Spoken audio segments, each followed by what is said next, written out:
Hi everyone, कैसे हो आप सभी लोग। आई होप आप लोग अच्छे होंगे। मैं हूं राहुल जायसवाल एंड स्वागत करता हूं आप सभी का एक बार फिर हमारे यूट्यूब चैनल JR ट्यूटोरियल्स में। फ्रेंड्स, आज अगेन आपके सामने एक मोस्ट इंपॉर्टेंट लेक्चर सीरीज लेकर आ जाओ। लेकिन आज का जो लेक्चर सीरीज होने वाला है आपका डाउट सेशन। जैसे कि आपको याद होगा कि हमने प्रीवियस वीक में एक वीडियो बनाया था कि do you want the revision lecture of science subject. तो वो पर्टिकुलर लेक्चर में मैंने आपसे कहा था, वो वीडियो में मैंने आपसे कहा था कि आपको अगर साइंस में कुछ भी पर्टिकुलर टॉपिक में अगर डाउट है आपको, तो आप क्या कीजिए, वो वीडियो के कमेंट सेक्शन में आप हमें कमेंट करके पूछ सकते हो और उसका जो जवाब है हम एक वीक के बाद यानी कि आज के दिन वो लेक्चर का पर्टिकुलर वीडियो में आपके सामने बनाकर लेकर आऊंगा, जिसमें हम बताने वाले हैं आप लोग को वही पर्टिकुलर डाउट्स के, आपके क्वेश्चंस के आंसर।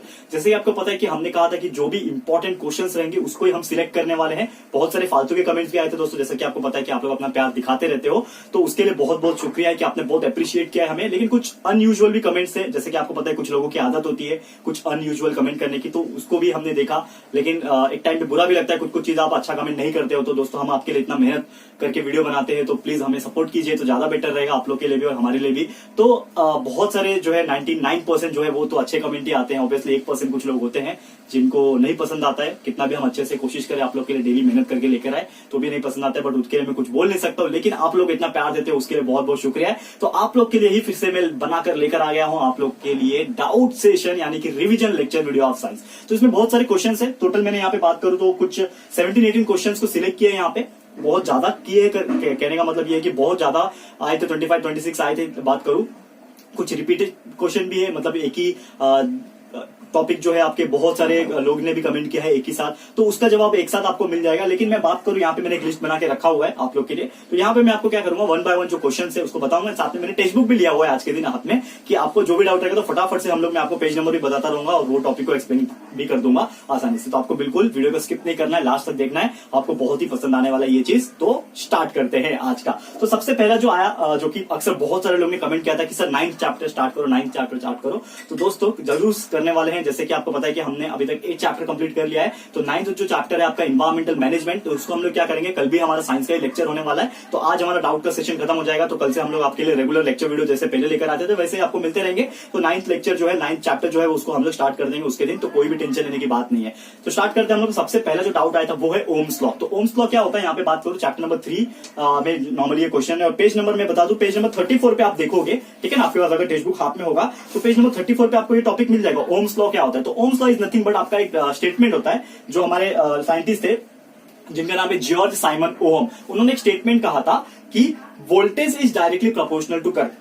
ठीक है, क्या बोला था उन्होंने कि वोल्टेज जो होता है वो डायरेक्टली प्रोपोर्शनल होता है करंट से। ठीक है ना, ये उन्होंने स्टेटमेंट बोला था। अब एक चीज आता है कि जब भी प्रोपोर्शनलिटी का साइन आता है तो हमें वो प्रोपोर्शनलिटी का साइन को रिमूव करना होता है। तो in order to remove that proportionality sign we have to multiply it by constant. तो कांस्टेंट हमने यहाँ पे ले लिया है आर, तो हम लोग क्या बोलेंगे कि V is equal to R, एक कांस्टेंट है, मल्टीप्लाई बाय आई हो गया। इसको सीधा कर दो तो ये हो जाएगा V is equal to I multiply by R, and this is the formula for Ohm's law.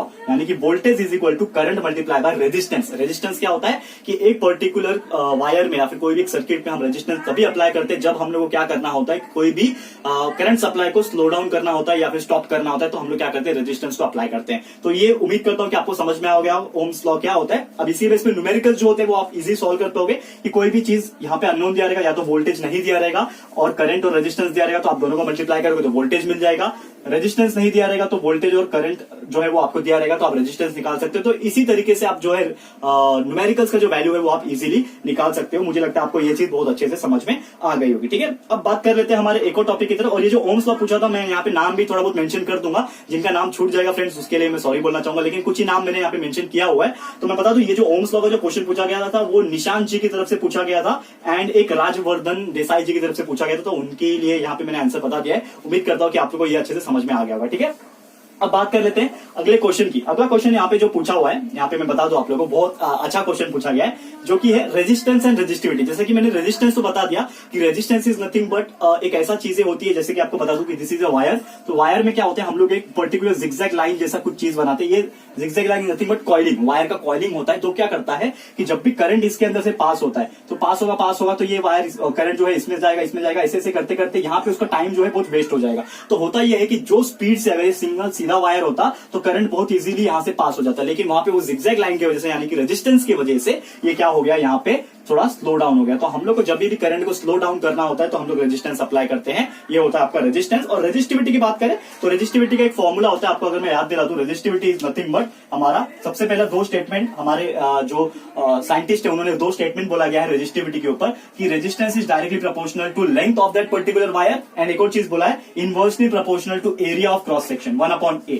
अब ये दोनों को साथ में कंसीडर करूंगा ना तो हमारा एक फॉर्मूला बन जाएगा, that is R is directly proportional to L/A, और इसको हम लोग एक कांस्टेंट से मल्टीप्लाई करेंगे for removing this proportionality sign, तो हमें मिल जाएगा R is equal to rho multiply by L into A। And ये जो रो है आपका, यही होता है आपका रेजिस्टिविटी जो कि अप्लाई होता है, ठीक है। तो ये एक कांस्टेंट होता है प्रोपोर्शनलिटी का, रो जो है यानी कि जो रेजिस्टिविटी है वो एक प्रोपोर्शनलिटी का कांस्टेंट होता है, और इसका जो यूनिट होता है ना रेजिस्टिविटी का वो ओहम मीटर होता है, याद रखना ohm metre is the unit of resistivity. तो उम्मीद करता हूं ये जो क्वेश्चन पूछा गया था resistance and resistivity of a conductor chapter number 3 में, जो कि पंडित शिवाजी जाधव एंड ममता पुष्पालक जी ने पूछा था, ये क्वेश्चन आपको ये जवाब मिल गया होगा। अच्छा लगा होगा तो प्लीज लाइक कीजिएगा वीडियो को, ठीक है फ्रेंड्स। आगे बढ़ते हैं हमारे अगले क्वेश्चन की तरफ। पीएच ऑफ सॉल्यूशन, सॉल्यूशन का पीएच क्या होता है ये क्वेश्चन पूछा गया है चैप्टर नंबर 5 में है ये क्वेश्चन, ये और ये पूछा गया है डीएम मोटिवेशनल बुक लाइब्रेरी, आपका यूट्यूब चैनल का नाम होगा ऑब्वियसली, ठीक है। तो पीएच ऑफ सॉल्यूशन यहाँ पे पूछा है, सॉल्यूशन का पीएच क्या होता है। तो मैं आपको बता दूं दोस्तों, सबसे पहली बात पीएच इज नथिंग बट क्या होता है, एक ऐसा वैल्यू होता है पावर ऑफ हाइड्रोजन जो हमें बताता है कि वो पर्टिकुलर सॉल्यूशन एसिडिक है कि बेसिक है कि न्यूट्रल है। अगर मैं इसका पेज नंबर बता दूं आपको, जो कि आपको पढ़ने में आसानी हो जाएगी, पेज नंबर 63 पे आप आओगे, ठीक है। पेज नंबर 63 पे आपको क्या मिलेगा, पीएच मिल जाएगा। मैं आपको यहाँ पे लेकर आ जाता हूँ 63 पेज नंबर पे। तो 63 पे आप एक चीज नोटिस करोगे तो आपको यहाँ पे बहुत ही अलग अलग टाइप के यहाँ पे कुछ सॉल्यूशंस दिखेंगे, 1 ml HCl, gastric juice, lemon juice, vinegar. तो यहाँ पे उसका पीएच देखा हुआ है, तो आप देख सकते हो यहाँ पे पीएच जो है स्ट्रॉन्ग एसिड से लेके weak acid, neutral bases and strong base तक यहाँ पे दिया हुआ है, ओके। एंड यहाँ पे आपको एक चीज समझ में आ रहा होगा फ्रेंड्स कि यहाँ पे पीएच क्या बताता है कि जब भी हमारा पीएच जो नंबर है वो 0 से लेके 6.5 तक होता है तो वो सॉल्यूशन एसिडिक होती है, 6.5 से लेके 7.5 के बीच में होता है तो वो बेसिक होती है, नॉट न्यूट्रल होती है, और 7.5 के ऊपर जब जाती है तो उसको हम लोग क्या बोलते हैं, बेसिक इन नेचर। तो ये हमें सॉल्यूशन का पीएच बताता है कि किस तरीके का वो सॉल्यूशन है, एसिडिक है कि बेसिक है कि न्यूट्रल सॉल्यूशन है, वो हमें पता चलता है पीएच ऑफ सॉल्यूशन से। तो उम्मीद करता हूं कि आपको इसका सवाल का जवाब बहुत अच्छे से समझ में आ गया होगा। थोड़ा फास्ट भी जाना है हमको क्योंकि और भी बहुत सारी चीजें हम लोग को करनी है आज के दिन, तो उम्मीद करता हूं कि आप लोग को ये चीज समझ में आ गया होगा। एंड और बाकी चीजें हैं जैसे कि आपको पता है कि हमने कंप्लीट वीडियो बनाया हुआ है इसके ऊपर, तो ऑलरेडी आप जाके थोड़ा और डिटेल में आप दोबारा देखोगे तो आपको और आसानी से समझ में आएगा। ईच एंड एवरी टॉपिक हमने एक्सप्लेन किया हुआ है उसमें, बस आपको देखना होता है दोबारा जो भी आपको लगेगा तो आप लोग देख सकते हो। यहाँ पे एक क्वेश्चन पूछा गया है, फोर्स यूज फॉर डिस्प्लेसमेंट, ठीक है ना। ये क्वेश्चन तो मुझे समझा नहीं, लेकिन पेज नंबर उन्होंने मेंशन किया हुआ है, ऑब्वियसली तो बहुत अच्छी बात है उन्होंने पेज नंबर मेंशन किया है। तो पेज नंबर 19 उन्होंने मेंशन किया हुआ है, जिनका नाम है यहाँ पे मैं ले लूं DM motivation, again DM motivation book library, आपने ही मेंशन किया हुआ ये चीज। तो पेज नंबर 19 पे देख लेते हैं ऐसा क्या चीज है जो आपने पूछा है हमसे, जो क्वेश्चन हमें नहीं समझा। हाँ, तो आपका जो डाउट है मुझे समझ में आ गया, जो आपने पूछा है फोर्स के ऊपर। तो आपको पता है वर्क जो होता है ना, ठीक है ना, वर्क की बात करें, इसको मैं क्या करता हूं, सबसे पहले बोर्ड को आपके लिए क्लियर कर देता हूं ताकि आपको मैं और अच्छे से प्रॉपर्ली समझा सकूं कि आपको ये चीज समझ में आ जाएगा कि एग्जैक्टली क्या पूछा है। तो आपका जो सवाल का जवाब जो है बहुत इजी है कि आपने एग्जैक्टली पूछा है कि जो आपका फोर्स यूज हो रहा है डिस्प्लेसमेंट के लिए, यानी कि वर्क फाइंड आउट करने के लिए, तो आपका एक फॉर्मूला आपको पता होगा कि work is nothing but force multiply by displacement. ये आपको पता है क्या होता है हमारा formula, work is equal to force multiply by displacement, ये आपका फॉर्मूला होता है। तो फोर्स इज नथिंग बट आपको पता है mg होता है, डिस्प्लेसमेंट आपको पता है। लेकिन कभी भी अगर कोई भी ऑब्जेक्ट जो होता है वो अगर एंगल में दिया होता है, ठीक है ना, कोई भी ऑब्जेक्ट जो है वो एंगल में दिया होता है विथ रिस्पेक्ट टू हॉरिजॉन्टल, तो एक एंगल बनाता है थीटा, और इसको मैं कंप्लीट करूं तो ये वाला जो पार्ट जो होता है हमारा, इसको हम लोग बोलते हैं एफ। आप डायग्राम में भी देख पाओगे, आपके पास पेज नंबर 19 पे आओगे तो आप इजीली देख पाओगे, और ये होता है F1। तो हम लोग बोल सकते हैं हमारा जो कॉस थीटा होता है ना, कॉस थीटा, आपको ये चीज नहीं पता होगा जो मैंने एक्सप्लेन कर रहा हूं यहाँ पे, कॉस थीटा। तो आप क्या करोगे, जब ज्योमेट्री में थोड़ा एक्स्ट्रा पढ़ोगे, नॉर्मली एक चैप्टर होगा ट्रिगोनोमेट्री, ये आपको अभी तक हुआ नहीं है और हमने भी नहीं पढ़ा है क्योंकि आगे वो चैप्टर। तो ये चैप्टर क्या, ट्रिगोनोमेट्री में एक वैल्यू होता है कि sine theta, cos theta, tan theta, ये सब कुछ वैल्यूज होते हैं, हम लोग को निकालने होते हैं। तो उसी तरह से कॉस थीटा होता है और इसका एक फॉर्मूला होता है, cos theta is nothing but adjacent upon hypotenuse. Adjacent मतलब क्या होता है, उसका जो एडजेसेंट साइड है यानी कि F1, तो F1 अपॉन हाइपोटेनस क्या हो जाएगा, उसके लिए F वाला, तो F1 अपॉन F हो जाएगा। तो हम क्या बोल सकते हैं कि F जो रहेगा हमारा, फोर्स जो रहेगा, हम लोग बोल सकते हैं दैट इज F1 जो रहेगा, F1 is equal to F multiply by cos theta, ठीक है ना, F multiply by cos theta. And we know that work is equal to force multiply by displacement. तो ये जो फोर्स है इसके जगह पे हम लोग ये F कॉस थीटा लिखेंगे, तो हमारा जो वैल्यू मिलेगा, work is equal to F into cos theta multiply by S हो जाएगा, और इसको सीधा करके लिखेंगे तो ये हो जाएगा F into S into cos theta. यानी कि जब भी कोई भी मेरा वर्क डन अगर निकालना है और वो एक एंगल पे दिया हुआ है थीटा, तो हमारा एक फॉर्मूला बनता है वर्क डन का कि force multiply by displacement multiply by cos theta, and cos theta is nothing but कि वो पर्टिकुलर चीज का क्या हो जाता है, वो एंगल हो जाता है। तो ये उम्मीद करता हूं कि आपको ये चीज समझ में आ गया होगा। बहुत ही अच्छा एग्जाम्पल था ये वाला, क्वेश्चन पूछा गया था उनकी तरफ से, जो कि आपको इसका सवाल का जवाब जो है मिल गया होगा। ठीक है, अब आगे बढ़ लेते हैं। क्या पूछा है अगला जो क्वेश्चन है, आप देखोगे यहाँ पे जो पूछा है मोमेंटम, ठीक है ना, मोमेंटम शमसुद्दीन मलिक की तरफ से पूछा गया है। अच्छा सवाल है, मोमेंटम क्या होता है, तो आपको मैं बता दूं, इसको मैं पहले रफ कर लेता हूं कि आपको मैं डायग्राम जो है, डायग्राम तो नहीं, इसका एक फॉर्मूला है, फॉर्मूले के बेस पे मैं आपको समझाने की कोशिश करता हूं कि आपको मोमेंटम का मतलब क्या होता है।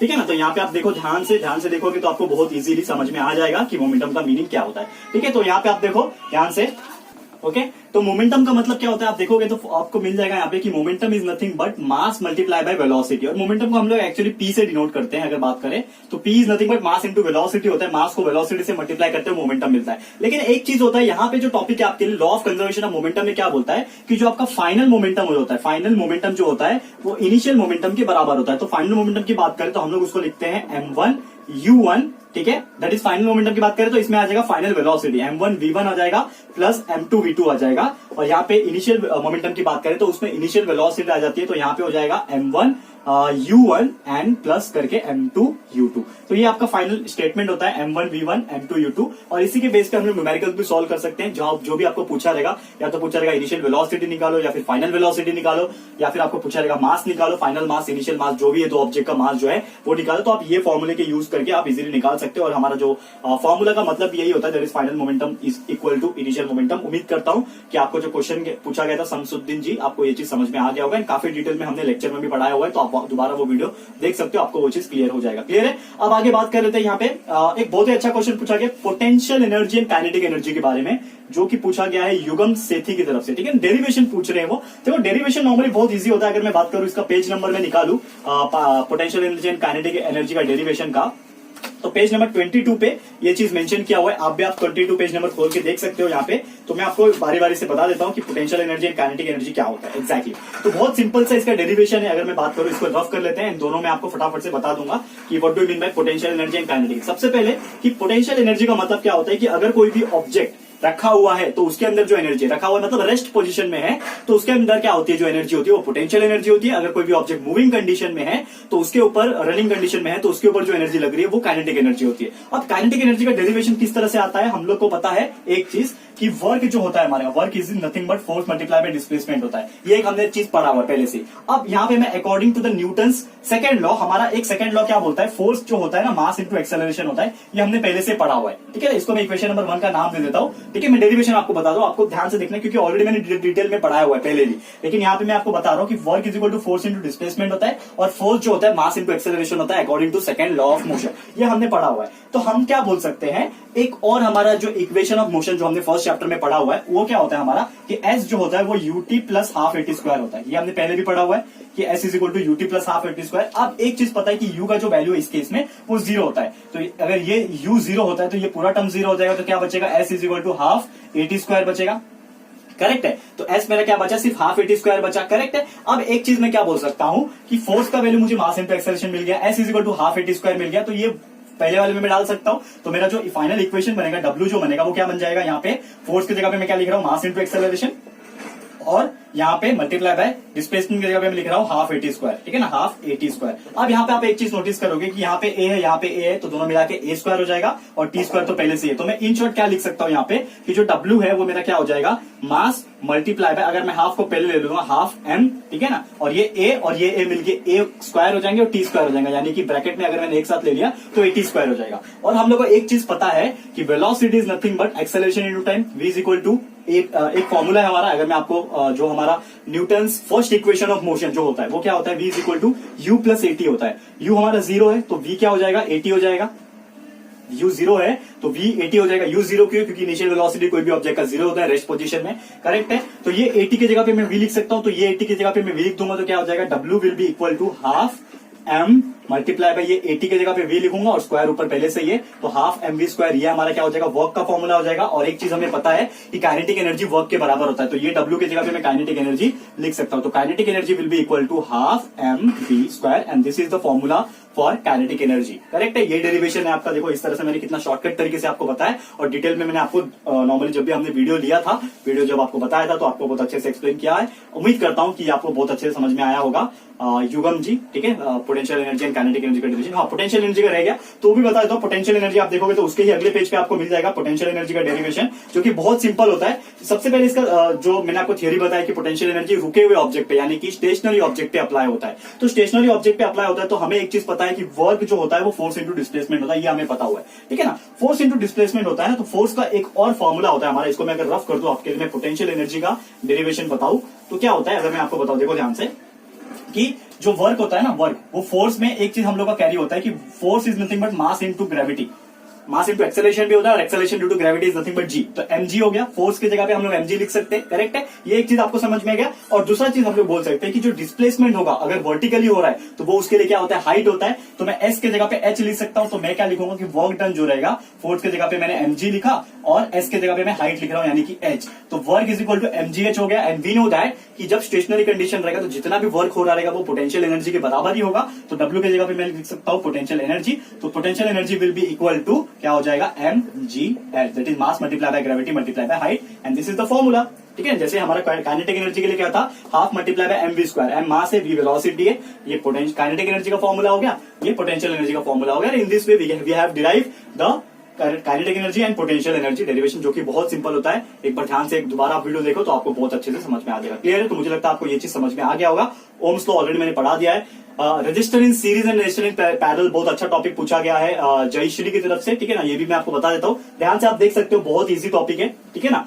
और इसमें होता क्या है कि जब भी कोई भी रेजिस्टेंस जो होते हैं, बहुत सारे रेजिस्टर्स जो होते हैं ना, जब क्या होते हैं एक साथ सीरीज में अरेंज होते हैं। इसको पहले मैं रफ करके आपको मैं डायग्राम से समझाने की कोशिश करता हूँ कि किस तरह से वो आता है, ठीक है। तो आपको बस एक सेकंड का वेट करना है, इसके पहले मैं ये रफ को फटाफट बोर्ड को रफ करके आपको बता दूं। ओके, तो आप देखोगे ध्यान से कि रेजिस्टर इन सीरीज की अगर मैं बात करूं तो जब भी कोई भी मेरा रेजिस्टर्स जो होते हैं ना, एक के बाद एक लाइन में सीरीज में अरेंज होते हैं। लेट्स सपोज यहाँ पे जैसा आपको दिख रहा होगा, तो ये R1 ले लो, ये R2 ले लो, ये R3 ले लो, मैंने 3 रेजिस्टेंस को एक साथ जोड़ दिया। तो हमारा जो फॉर्मूला होता है ना रेजिस्टर इन सीरीज का, वो किस तरह बनता है कि सीरीज ऑफ रेजिस्टेंस निकालने के लिए हमें जितने भी रेजिस्टेंस सीरीज में दिए होते हैं उसको जोड़ देना होता है, यानी कि R1 plus R2 plus R3 and इसके आगे जो भी रहेंगे उसको प्लस कर दो तो बन जाएगा वो रेजिस्टर इन सीरीज का फॉर्मूला। यही आपका रेजिस्टर इन सीरीज कितना सिंपल है। और पैरेलल का मतलब क्या होता है, डायग्राम से अगर मैं आपको बताऊं कि एक सीरीज, एक रेजिस्टेंस इस तरह अरेंज है, उसी के नीचे एक और रेजिस्टेंस अरेंज है, उसी के नीचे एक और रेजिस्टेंस अरेंज है, ये R1 ले लो, R2 एंड ये R3 ले लो, ऐसे कुछ अरेंज है ना, 1 बाय 1 एक के नीचे एक, तो हमारा रेजिस्टेंस पैरेलल बनता है। तो हम लोग बोलेंगे कि वो क्या है, पैरेलली अरेंज है। तो पैरेलली अरेंज है तो उसके लिए जो फॉर्मूला होता है वो 1 के रेशियो के फॉर्मूले में बनता है। तो रेशियो के फॉर्मूले में बात करें तो 1/RP यानी कि रेजिस्टेंस इन पैरेलल वो हो जाएगा 1/R1 plus 1/R2 plus 1/R3 plus 1 जो भी रहेगा डैश डैश डैश, R4 रहेगा तो 4, 5 रहेगा तो 5, कितना भी हम लोग जो भी दिया रहेगा उसके हिसाब से हम लोग वैल्यू निकाल सकते हैं। उम्मीद करता हूं कि ये भी आपको बहुत अच्छे से समझ में आ गया होगा। क्लियर है, resistor in series and resistor in parallel जो कि पूछा गया था किसकी तरफ से, यहाँ पे पूछा गया था जयश्री जी की तरफ से। उम्मीद करता हूं आपको ये डाउट जो है क्लियर हो गया होगा। इसको रफ कर लेते हैं, आगे बढ़ते हैं। हमारा अगला क्वेश्चन जो पूछा गया है, अगर मैं बात करूं, जो कि पूछा गया है प्रिंस सिंह की तरफ से, और उन्होंने पूछा है डेरिवेशन इक्वेशन ऑफ मोशन, ठीक है। तो इक्वेशन ऑफ मोशन जो हमारा पहला वाला है तो वो आपने पूछा गया है। पेज नंबर आपको मैं बता दूं, जो आपका इक्वेशन ऑफ मोशन है पेज नंबर 8 पे आपको ये चीज मिल जाएगा। मैं आपको क्या करूंगा, डायग्राम के हिसाब से आपको एक अच्छे से बता देता हूं। तो let's draw the diagram. First एक डायग्राम मैं आपको ड्रॉ कर रहा हूं, यहाँ पे आपको ध्यान से देखना है डायग्राम को। यहाँ पे एक डायग्राम है, दैट इज वेलोसिटी और टाइम का एक ग्राफ होता है, नथिंग बट वेलोसिटी और टाइम का क्या होता है, ग्राफ होता है। ये आपका टाइम हो जाएगा। अब इसमें मैं ड्रॉ कर रहा हूँ कुछ इंपॉर्टेंट चीजें, ये आपको कंसीडर करनी है, ठीक है ना। डायग्राम मेरा थोड़ा रफली ड्रॉ करूंगा क्योंकि आपके पास टेक्स्ट बुक में डायग्राम अवेलेबल है, तो आप उसको इजीली देख पाओगे, कोई प्रॉब्लम नहीं है फ्रेंड्स, ठीक है। आपको बस ध्यान से ये चीज देखते रहना है, मैं आपको क्या बता रहा हूँ ये आपको देखना है। क्लियर है। अब यहाँ पे मैं क्या बोल रहा हूँ, this point is O, this point is D, ये पूरे को चीज हमको U बोलते हैं, ये पूरे को V बोलते हैं, करेक्ट है। और ये पॉइंट C है हमारा, ठीक है। ये पॉइंट जो है ये B पॉइंट है, यहां से एक इंक्लाइन लाइन जो है वो ज्वाइन किया हुआ है D से लेके, आप देखोगे यहां से B तक एक ज्वाइन किया हुआ है line, this point is A, ठीक है। ये पॉइंट जो है आपके लिए यहाँ पे टी है, ये पॉइंट टी है यहाँ पे, और ये पॉइंट जो है बी है, करेक्ट है, सॉरी बी नहीं है, ई है, माफ कीजिएगा, ये पॉइंट ई है। अब आपको जो मेरे को बताना है एक्जैक्टली मेरे को क्या बताना है आपको कि इसका मतलब क्या होता है। ये हम पढ़ रहे हैं इक्वेशन ऑफ मोशन, जो हमारा इक्वेशन ऑफ मोशन का फॉर्मूला होता है वो आपको सबसे पहला मैं डिराइव करके दिखाऊंगा। एक चीज हमें पता है कि यहाँ पे आप इनिशियल वेलोसिटी अगर मैं निकालने की कोशिश करूंगा तो इनिशियल वेलोसिटी यहाँ पे दिया हुआ है u इज इक्वल टू क्या है, ये ओडी, ठीक है ना, ओडी का डिस्टेंस देख पा रहे हो, ये ओडी का मतलब क्या है, यू, ऐसा क्वेश्चन में दिया हुआ है हमें, u is equal to OD है। फाइनल वेलोसिटी वी आपको दिख रहा है तो ये ओसी के बराबर है, तो वी इज नथिंग बट ओसी, ये यहाँ पे सबसे पहले दिया हुआ है। ओके, तीसरा चीज दिया टाइम जो दिया हुआ है, टाइम देख पा रहे हो आप, टाइम जो है ये ओई का वैल्यू दिया हुआ है, ठीक है ना, जो टाइम है टी, ये ओई का वैल्यू दिया हुआ है, तो टी इज ओई। ये हमें एक चीज यहाँ पे भी लिख के दिया हुआ है कि जो टाइम है मेरा ओई है। अब मेरा एक फॉर्मूला होता है, आपको याद होगा कि acceleration is equal to change in velocity upon time, मतलब final velocity minus initial velocity upon time, ये आपको पता है। बट फाइनल वेलोसिटी क्या है, इनिशियल वेलोसिटी पता है हमें दिया हुआ है, तो acceleration is nothing but final velocity O C है माइनस इनिशियल वेलोसिटी ओडी होता है अपॉन टाइम जो है हमारा, टाइम क्या है, ओई होता है, करेक्ट है। तो ओई भी लिख सकते हो आप, डायरेक्टली टी भी लिखोगे तो कोई प्रॉब्लम नहीं है, ठीक है ना। आप जो टाइम जो है टी भी लिखोगे तो कोई प्रॉब्लम नहीं है, तो आप टी रहने दो। लेकिन ओसी माइनस ओडी आप डायग्राम से करके देखो, ओसी में से ओडी निकाल दो, मतलब पूरे में से ओडी निकाल दो, क्या बचेगा, सिर्फ सीडी बचेगा। तो आप लिख सकते हो कि A is nothing but CD upon time, और सीडी को हम लोग सीधा करके लिख देंगे तो सीडी क्या हो जाएगा, 80 हो जाएगा, सीडी इज नथिंग बट 80 हो जाएगा। अब एक और चीज यहाँ पे मैं मान सकता हूँ, क्या मान सकता हूँ कि जो मेरा बीई का पार्ट है, आप देखोगे ये वाला पार्ट, बीई का जो पार्ट है, BE is nothing but A B plus AE. आप ऐसा बोल सकते हो कि बीई जो है वो क्या है, ए बी प्लस एई है, ठीक है। तो बी हमारा किसके बराबर है, ये बीई जो है किसके बराबर है, ये पूरे वी के बराबर है, तो बी की जगह पे मैं क्या लिख सकता हूँ, वी लिख सकता हूँ, ठीक है ना। ए बी जो है मेरा, एपी किसके बराबर है, सीडी के बराबर, और सीडी मेरा क्या है, सीडी का वैल्यू हमें पता है 80 पता है, एपी के जगह पे मैं 80 लिख सकता हूं। और एई जो है ये इतना है, ये किसके बराबर है, ओडी के बराबर है, और ओडी कितना यू है, तो प्लस यू हो जाएगा, इसको सीधा कर दो तो ये हो जाएगा v is equal to u plus 80 and this is your final equation. कितना सिंपल से मैंने बता दिया आपको, ये आ गया ना आपका final equation. This is the first equation of motion, यही तो आपने पूछा था, फर्स्ट इक्वेशन ऑफ मोशन बताओ मुझे, जो कि आपको मैंने बता दिया। आपका नाम प्रिंस सिंह है, तो डेरिवेशन ऑफ इक्वेशन, आपने बहुत अच्छा क्वेश्चन पूछा, मुझे पसंद आया, तो इसके लिए मैंने आपको ये सॉल्व करके बताया। इसके बाद के भी 2 इक्वेशन है मैंने ऑलरेडी आपको बताया हुआ है, जब भी हमने ये फर्स्ट चैप्टर के वीडियो बनाए हुए हैं, तो आप देख सकते हो स्टार्टिंग में ही आपको मिल जाएंगे। कंप्लीट प्लेलिस्ट, कंप्लीट वीडियो मैंने अपडेटेड रखा है आप लोग के लिए, तो आपको जो भी डाउट होगा फ्रेंड, जो भी वीडियो आपको दोबारा देखना है आप जाके देख सकते हो, आपको इजीली वहां पे सब कुछ चीजें आसानी से मिल जाएगी, ठीक है, उम्मीद कर लेता हूं। आगे बढ़ लेते हैं, एक अच्छा क्वेश्चन एक और पूछा गया, मॉलिक्यूलर मास का मतलब क्या होता है और मोल का मतलब क्या होता है, करेक्ट है। ये भी बहुत अच्छा क्वेश्चन है फ्रेंड्स, बता दो आपको कि मोल का मतलब ये होता है फ्रेंड्स, अगर मैं बताऊं, पहले मॉलिक्यूलर मास पढ़ लेते हैं फिर मैं आपको मोल बताता हूं, ठीक है। Molecular mass is nothing but, आपको क्या होता है, कोई भी एक कंपाउंड अगर दिया होता है तो उसके जो मास होते हैं, एटॉमिक मास जिसको बोलते हैं, उसको अगर ऐड कर लेते हैं ना तो वो बन जाता है हमारा मॉलिक्यूलर मास। लेट सपोज मैं आपको एक एग्जांपल से समझाता हूं, बहुत अच्छे से आपको समझ में आ जाएगा। तो लेट सपोज यहाँ पे बात कर लेते हैं, यहाँ पे कार्बन डाइऑक्साइड, ठीक है। तो कार्बन डाइऑक्साइड में आप देखोगे तो 2 एलिमेंट है, एक कार्बन है और दूसरा मेरा ऑक्सीजन है, ठीक है ना, O2 है, ठीक है। तो कार्बन का एटॉमिक मास, क्योंकि मॉलिक्यूलर मास निकालना है हमें, मॉलिक्यूलर मास की बात कर रहा हूं, तो मॉलिक्यूलर मास निकालने के लिए हमें पता होना चाहिए उसका एटॉमिक मास। तो एटॉम सही है, कार्बन एक एटम है, ऑक्सीजन एक एटम है, तो एटम को निकाल के उनको प्लस कर दो तो मॉलिक्यूल बन जाएगा। तो कार्बन का जो एटॉमिक मास होता है वो होता है, यहाँ पे बात करें, लेकिन यहाँ पे ऑक्सीजन कितना है, 2 है, तो 16 को मल्टीप्लाई बाय 2 करना पड़ेगा, जो कि हो जाएगा 32। अब ये दोनों को प्लस कर लो तो ये क्या हो जाएगा, 12 प्लस 32, जो कि आपका आ गया 44। तो 44 जो आया आपका, वही आपका मॉलिक्यूलर मास। तो इसी तरह से आप मॉलिक्यूलर मास निकाल सकते हो कोई भी कंपाउंड का। और मोल का मतलब क्या होता है, तो मोल का एक फॉर्मूला होता है, आपको बता दूं, तो मोल इज नथिंग बट, आपको अगर मैं इसका फॉर्मूला भी आपके टेक्स्ट बुक में बता दूं तो आपको पेज नंबर 51 पे आप देखोगे, ठीक है ना, पेज नंबर 51 पे आप डायरेक्टली आ जाओ, ठीक है ना, पेज नंबर 51, उस पे आपको लिखा हुआ मिल जाएगा कि मोल का मतलब क्या होता है, ठीक है। देखोगे लास्ट में, आप देखोगे 51 पेज नंबर में कि जो मोल्स होता है, मोल्स इज नथिंग बट, जो भी आपका सब्सटेंस का मास अगर दिया होता है आपको, लेट सपोज आपको बोला है कार्बन डाइऑक्साइड का आपको मोल निकालना है, कितना नंबर ऑफ मोल है वो निकालो, तो कार्बन डाइऑक्साइड का एक वजन दिया होगा ग्राम में। तो लेट सपोज आपको जो भी दिया हुआ है मास ऑफ सब्सटेंस, ठीक है ना, जो भी सब्सटेंस आपको दिया हुआ है, मास जो उसका दिया हुआ है किसमें, इन ग्राम्स में दिया हुआ है, उसको उसके मॉलिक्यूलर मास से आप निकालोगे। मॉलिक्यूलर मास से जब भी आप उसको निकाल दोगे तो वो जो वैल्यू आ जाएगा उसको बोलेंगे हम लोग मोल। तो mole is nothing but mass of that substance upon molecular mass, ठीक है, लेकिन ग्राम में होना चाहिए, तो आप उसका मोल निकाल सकते हो। क्लियर है, तो मुझे लगता है आपको ये क्वेश्चन भी समझ में आ गया होगा। बात करें अगले क्वेश्चन की तरफ, और ये जो मॉलिक्यूलर मास एंड मोल पूछा गया था वो देवनाथ की तरफ से पूछा गया था। उम्मीद करता हूं कि आप लोग को आपको ये क्वेश्चन आंसर जो है समझ में आ गया होगा। अगला question Newton's first law of motion पूछा हुआ है ईश्वर की तरफ से, ठीक है ना, साक्षात ईश्वर खुद आए हैं यहाँ पे क्वेश्चन पूछने के लिए, तो बहुत अच्छी बात है। ठीक है, तो Newton first law of motion पूछा हुआ है, चैप्टर नंबर 1 में है, और पेज नंबर की मैं बता दूं आपको, पेज नंबर 12 पे ये जो चीज है इसका आंसर मिल जाएगा।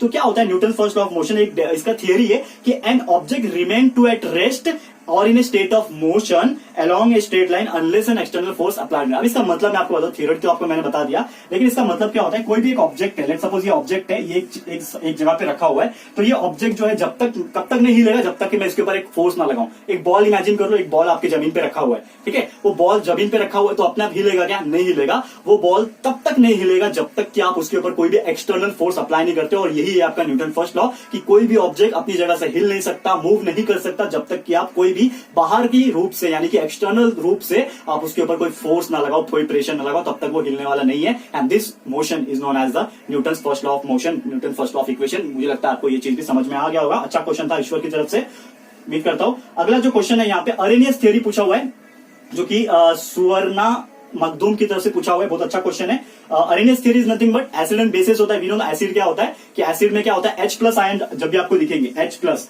ठीक है ना, हाइड्रोजन प्लस आयन जिसमें भी दिखते हैं वो क्या होता है, एसिड होता है। और OH माइनस आयन जो प्रेजेंट होते हैं वो क्या होता है, बेस होता है, ठीक है, अल्कलाइन होता है, बेसिस होता है। और ये थियरी को हम लोग अरेनियस थ्योरी बोलते हैं, क्योंकि अरेनियस ने ही यहाँ पे एसिड एंड बेस का कंसेप्ट निकाला था कि जो भी पर्टिकुलर चीज में जब भी हम लोग डिसोशिएट करते हैं, जब पानी के अंदर उसको डालते हैं तो उसके अंदर से अगर H प्लस आयन निकलते हैं तो वो एसिड है, अगर उसके अंदर से OH माइनस आयन निकलते हैं तो वो बेस है। तो उम्मीद करता हूं कि ये आपको समझ में आ गया होगा, करेक्ट है। अब बात कर लेते हैं, एक और क्वेश्चन पूछा गया न्यूट्रलाइजेशन श्रीपद की तरफ से, ठीक है ना। न्यूट्रलाइजेशन क्या होता है, वी नो दैट कि जब भी कोई भी एसिड और बेस जब आपस में रिएक्ट करते हैं, whenever N acid and base react together it forms salt and water. एक एसिड और एक बेस जब रिएक्ट करेंगे तो वो क्या बनाएंगे, सॉल्ट एंड वाटर बनाएंगे। एंड यही सॉल्ट एंड वाटर बनने का जो प्रोसेस होता है इसी को हम लोग क्या बोलते हैं, न्यूट्रलाइजेशन रिएक्शन बोलते हैं। तो उम्मीद करता हूं कि ये भी आपको समझ में आ गया होगा। एंड दोस्तों मैं आज डिक्लेयर करता हूं कि हमारा जो आज का लेक्चर है यहाँ पे स्टॉप कर रहा हूं, क्योंकि यहाँ पे बहुत सारे इंपॉर्टेंट जो मुझे क्वेश्चन लगे थे वो मैंने ले लिया है यहाँ पे। बहुत ही अच्छे अच्छे क्वेश्चन थे, हो सकता है किसी लोग का छूट गया होगा तो उसके लिए मैं माफी मांगना चाहूंगा। हमारा टाइम का एक लिमिट होता है, टाइम का थोड़ा सा प्रॉब्लम होता है, तो आप समझ के लो। आपके लिए हमेशा हम लोग कुछ ना कुछ लेकर आते रहते हैं, तो प्लीज हमें सपोर्ट करते दीजिएगा। कुछ भी डाउट रहेगा आप कमेंट सेक्शन में पूछ सकते हो। मुझे इंस्टाग्राम पे जरूर फॉलो कीजिएगा। आप इंस्टाग्राम पे फॉलो करोगे, वहां पे मुझे क्वेश्चन पूछोगे, कुछ पर्सनल सवाल भी पूछोगे, वहां पे हम लोग बात कर सकते हैं। तो कोई प्रॉब्लम नहीं, आप वहां पे भी हमें डिस्कस कर सकते हो। जरूर से इंस्टाग्राम पे मुझे फॉलो करेगा, लिंक मैं हमेशा डिस्क्रिप्शन में डाल के रखता रहता हूं, तो आप जरूर वहां से हमें कांटेक्ट कर सकते हो। तो आज का लेक्चर यहीं पे स्टॉप करता हूं। कैसा लगा हमारा डाउट सेशन, आज का रिवीजन लेशन कैसा लगा है प्लीज हमें कमेंट करके बताइएगा। अच्छा लगा है, यूजफुल लगा है तो प्लीज वीडियो को लाइक कीजिएगा, शेयर कीजिएगा अपने सारे फ्रेंड्स लोग के साथ। एंड अगर आपने अभी तक चैनल को सब्सक्राइब नहीं किया है तो फटाफट से इस चैनल को सब्सक्राइब कर देना, साथ में बेल आइकन को प्रेस कर देना, ताकि जब भी हम लोग वीडियो लेकर आएंगे आप लोग को नोटिफिकेशन मिलती रहेगी। ठीक है फ्रेंड्स, तो मिलते हैं हमारे अगले वीडियो में। ये वीडियो देखने के लिए thank you and good bye.